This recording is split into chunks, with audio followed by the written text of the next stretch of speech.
kids, be free. Be whatever you are, do whatever you want to do. Just so long as you don't hurt anybody.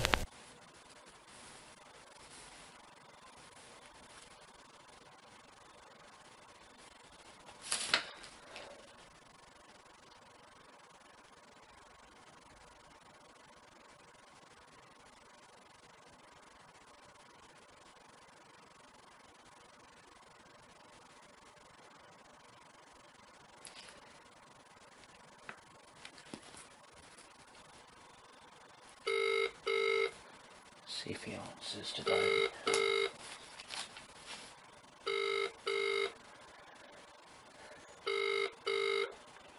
Hi, this is Mark Hughes speaking. Hello, Mr. Hughes. Speaking. Hello, sorry to bother you. I sent you a text. I sent you a text message yesterday evening. I've been trying to get hold of yourself. I'm really sorry, it's a really bad line. It might be because I'm in a village somewhere. Let me get to my car and hopefully the wind won't blow. I might better hear you. Just give me a second. I'll be with you. No Take me problem. about 30 seconds to walk to somewhere where I can hopefully... You take your time. Don't need to fall over. So you're cutting in and out, so give me just a sec. If not, I will ring you back on another number. But let me just get to the car and see what I can do. Hold on a sec. I'm almost there.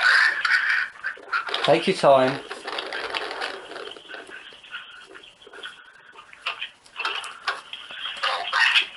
Right, okay, let's see if that makes a difference. Hello. How's that?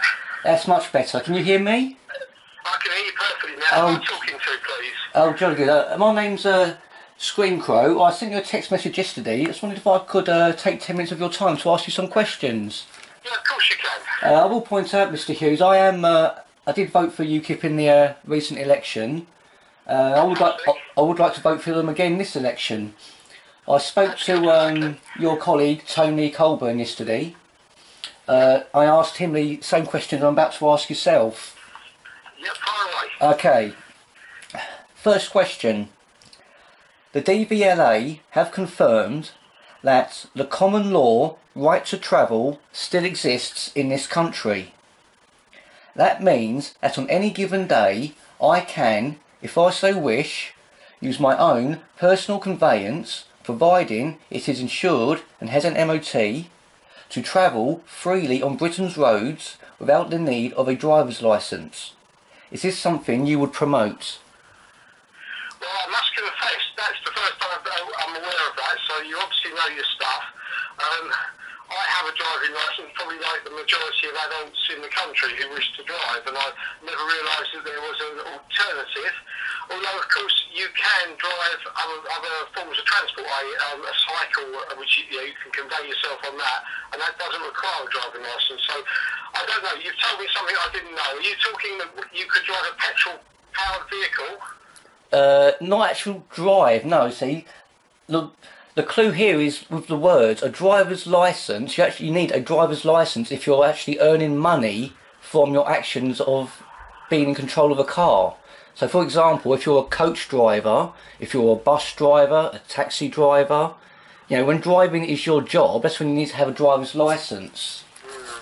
So it's all to do with acts and statutes and people not being told... I don't have the knowledge to give you the detail to respond. No, that's fair enough, because be honest, Mr. Hughes. I don't know, but... No, to be honest, Mr. Hughes, it's only something I've recently found out myself. Of driverless cars and so on, you know, that will mean that there is an argument going on at the moment. Who's responsible if you have a driverless car, which obviously they have in certain American states and in this country on trial? You know, if it has an accident, are you responsible because you're in it, or is it the programmer of the vehicle? But Yeah. Question. Give me a second one, see if I can do better with that one. No part. Second one. Is Tendring Council or any council in this country a corporate money-making entity? I think, well, my personal view on that, I don't know the legality of council structures, although I've been a councillor for 8-9 years, but I believe councils exist to serve the public of their community, and they should not seek to be money-generating organisations. A good example would be car parking. I don't believe car parking should be used to generate money. Car parking can be used, I suppose, at the extreme to build a car park or maintain the car park, but just to say, hey, we've got a car park, isn't it great, we can make £500,000 a year out of it, that doesn't seem to serve the local community, I wouldn't have thought. So I don't believe they should be used as money-making organisations, and they'd serve the public. Right, but right, you're past mayor, Mr. Hughes, Yeah. okay, and a past chairman of a district council. That is correct. Okay, I'll point out, I am recording this phone call. This will be put on YouTube later on, as was Tony Colburn's interview. I was clear with him. Okay, I'll ask you again. Is Tendring District Council, or any council in this country, a corporate money-making entity? Well, I can't answer that because as I say, I don't have the expertise. I'll bring this conversation to a close, because if I'll happily answer your questions in general terms of how I think organisations should be run. Okay, right, we'll go to the next question then. So I've only got 2 more questions. Quite reasonable, but I can't do 20 questions on the corporate structure of, I'm not a lawyer, and therefore some of the questions you're asking me about structures, I don't know. Okay, I've only got 2 more questions. Okay, fair enough. I've only got 2 more questions, and I'll let you carry on with your day. Do the council hire a magistrates court when liability orders are made for council tax? Say that again? Does the council hire a magistrates court when liability orders are made for council tax? I don't understand the question, I'm sorry.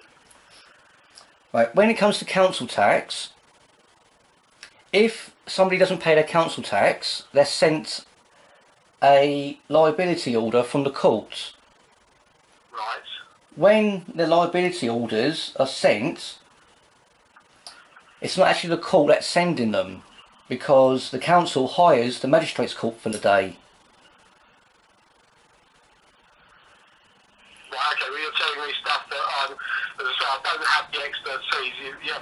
You need to be talking to a legal expert by the sound of it.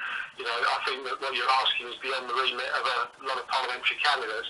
If you've got specific questions you want me to research and respond to, of course I will. I'll happily do that, but I can't be expected to be an almanac of legal speak just on the end of a phone conversation, sadly.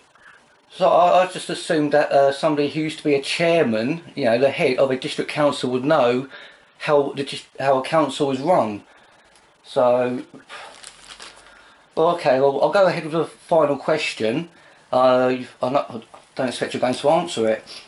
Does the council issue / print its own court summons? Again, obviously you're very interested in the legal structure of a council. Walking the streets today, just being asked those questions, I can't respond, and I don't think anyone would expect me to be able to respond to those questions. You're asking an immense amount of detail, and as I said to you, if you've got a specific problem or case that you want me to look at, I'll be more than happy to do so. If you drop that on an email to me, I will respond to you. But verbally just asking me questions of that, I don't have the expertise to do that, and I would think that most people in my position would find that the same. Okay, well, I'll let you go ahead with carrying on with your duties, and I'll thank you for your time, Mr. Hughes. Can I ask where you actually live? I didn't catch your name. Scream Crow Face. Say again? My name is Scream Crow Face. Right. So, that's it. I spoke to your colleague Tony Colburn yesterday.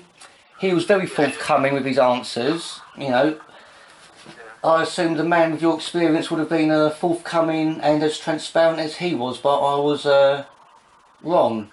But never mind, thank you for your time, Mr. Hughes, and I shall put some consideration into if I will be voting.